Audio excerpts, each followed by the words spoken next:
Dave, I've been obsessed, as I think you know, with stuff that exists. How do we categorize the things? Physical, non-physical, consciousness, and what? But before I get to that, you're asking a deeper question, is that what is this question?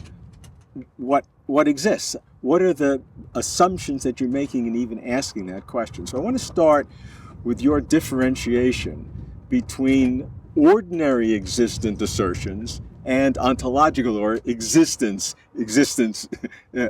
assertions.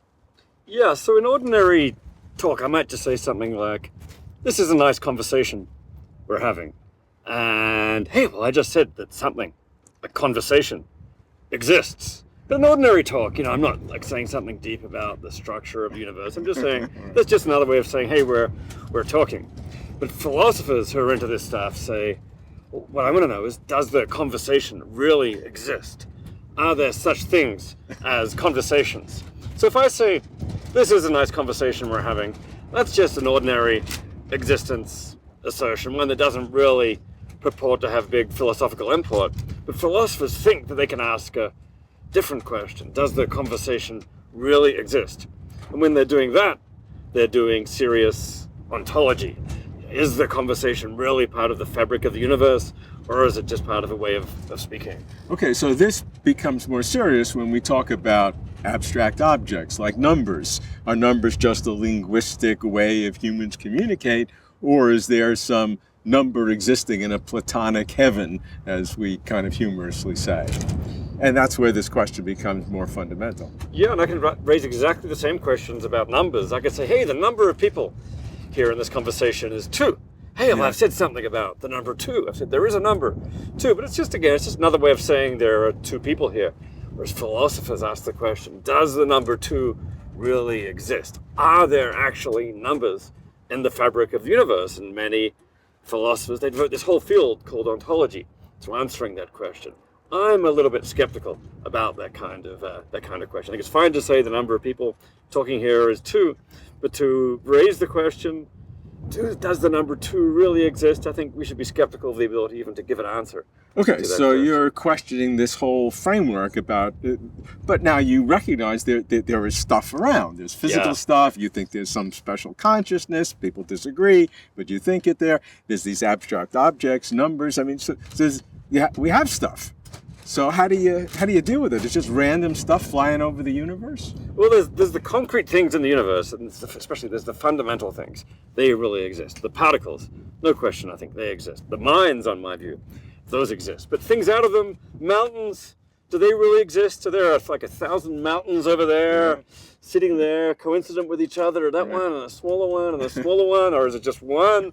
Philosophers tie themselves in knots about this. Some say there's an infinity of mountains there, each a centimeter different from the other one. Right, so for example, we see 3 mountains over there, so there are 3 objects there, or 4. Yeah, exactly. Oh, there's another peak there. So that is that a mountain another too? one. Is it another thing? Yeah. I just kind of think these are taxonomical questions, and there's many different ways to answer them. There's many different ways to carve up reality. The great logical positivist Rudolf Carnap called these frameworks, different frameworks for thinking about reality. I'm inclined to think that there's lots of ways of carving up mountains or carving up reality, but none of them is the uniquely correct way. And none has a privilege of being more fundamental than the others. Exactly. I think maybe I'm a bit more conservative than Carnap in that I actually think that there are questions about what's fundamental, consciousness, physics, and so on. Maybe he thought that's also just a matter of a framework. Yeah. But when it comes to non-fundamental objects like mountains or numbers or conversations, I think we can have a framework that says they exist.